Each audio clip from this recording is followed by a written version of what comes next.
livros bíblicos. Livros bíblicos, né? E a gente vai começar aqui lá no comecinho, falando do livro de Pentateuco. Né? Do livro não, dos livros, né, que são considerados o Pentateuco.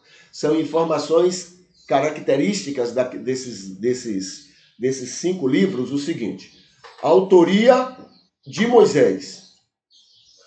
Né? Autoria de Moisés. Contextos que ele reeditou interpretando, quer dizer, não eram dele. Ele pegou de outras culturas e interpretou. O capítulo 1 até o capítulo 11 não são textos de Moisés. São textos de outras culturas, só que Moisés traz e dá uma reinterpretação monoteísta, não é? Aqueles textos.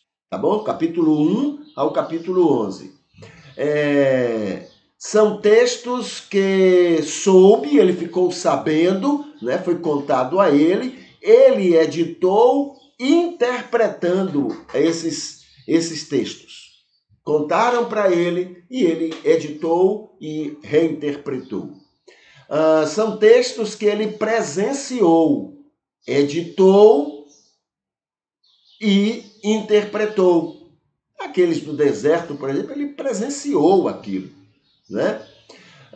São textos que entendeu, editou como sendo de Deus. As leis, por exemplo, ele diz, olha, Deus é quem disse isso. Então, ele editou. Agora, ele disse, olha, isso aqui é de Deus, porque ele entendeu que era de Deus. Jesus veio e disse, não, muita coisa aí não tem nada a ver com Deus. Mas aí é outra história, tá bom? São textos no futuro atribuídos a ele.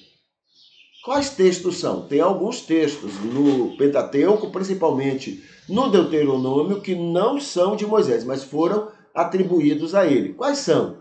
Por exemplo, um dos textos diz lá em Deuteronômio, que diz assim, quando vocês tiverem o rei de vocês, façam assim, assim, assim.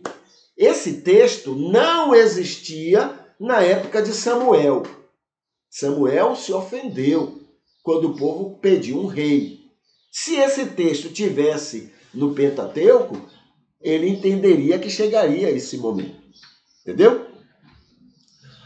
Segundo, os conteúdos de Pentateuco são conteúdos históricos, religiosos de outros povos, como é o caso do capítulo 1 ao capítulo 11. Então, são históricos, são textos históricos religiosos de outros povos, que ele interpreta, tá? E coloca no texto bíblico.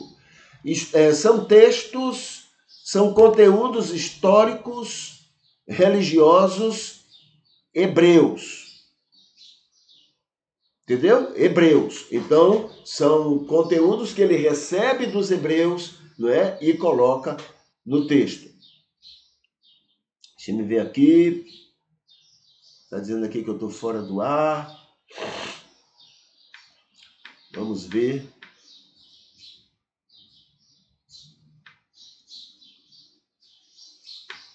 Aqui está falando também que são conteúdos históricos religiosos testemunhados por Moisés e são leis gerais religiosas para governar o povo. Então tem muitas leis ali que ele entendeu que era da parte de Deus, mas que na verdade era para governança, não é, daquele povo durante o deserto e quando estivessem lá instalados em Canaã. E aqui tem discursos exortativos religiosos. Esses aí estão mais lá no texto de Deuteronômio, tá bom? Então esse é o conteúdo dos livros de Pentateuco.